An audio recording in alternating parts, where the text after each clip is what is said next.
And then here's something here. It's a friend of mine, Mitch McNunyabiz. You know, Miss. If you're asking people's last names, McNunyabiz. Mitch is awesome. Love him. Ryan says, how I see the world. Let's us use a train. Atheist in the front, putting coal in the engine, pushing the whole train forward. The middle of the train is filled with people who don't know what they believe, and you have the religious people in the back of the train stomping the brakes, holding us back. Wonder if it would be better for humanity if we just released that last wagon. Saw this from a comedian, and I don't even think it's funny. It's spot on. Oh my gosh. It is kind of funny as a joke. But when he says, I don't know if he's being, but anyway, I treated it like a little bit more gravitas just for the exercise. But I didn't talk to this guy on the Facebooks. I just communicated in a group, and that's where me and Mitch had this exchange. So then this is something I don't understand when people say it. Since when do religious people, quote unquote, hold humanity back?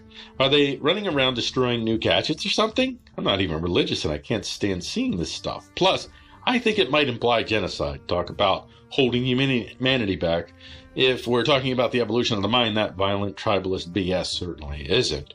And this is Mitch, and that's a great point. And that's I think Mitch is kind of going more to the. I will say I don't really care so much about since when do religious people hold humanity back? I think you can make a case for that. I don't agree with your case, but I think you can make a case for it. I don't necessarily think that's a ridiculous assumption in and of itself. I don't agree with it, but I don't really care so much about that. The biggest part for me is the whole, wonder if it would be better for humanity if we just released that wagon. Yeah.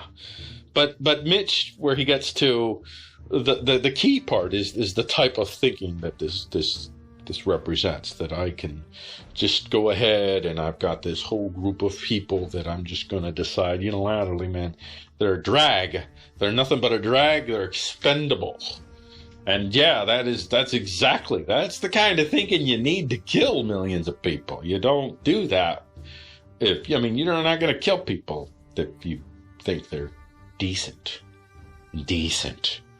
So I thought that was pretty interesting. So I wrote, the human tendency to turn the anecdotal into vague remembrance of claims made by vague faces into absolute certain truth has been a useful evolutionary tool in the Welt. I spelled Welt wrong too. I always spell it V-E-L-D-T, even though it's V-E-L-D. I'll probably continue to spell it that way because I pronounce it that way. And I am not letting it go. I don't know where I picked up that little remnant of incorrectness, that malapropism, but I'm not letting it go.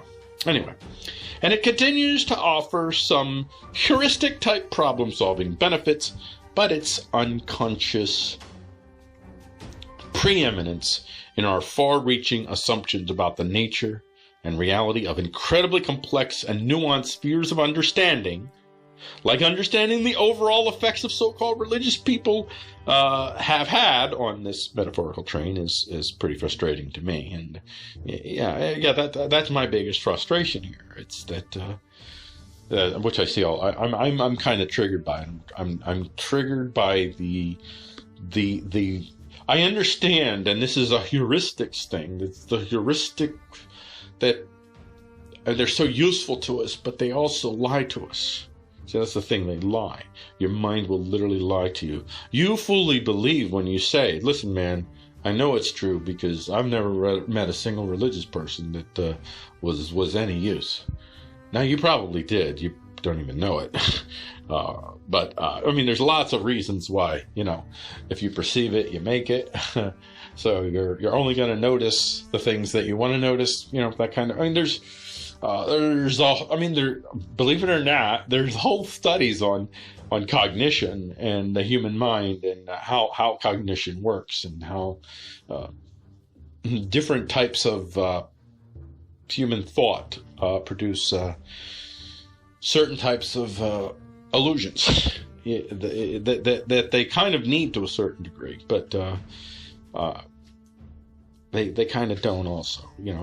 It's always the old axiom, your greatest strength and your greatest weakness. It's a great ability that we have, this heuristic shortcut thingy that we have. We can say so much with so little at so many times because of these heuristics. But when they become the primary drivers in discourse, which is involving fundamentally shifting what's already happening, which but fundamentally shifting a lot of the traditional sociocultural structures, and you want to base that on heuristics, it's a little frustrating to me. So, yeah,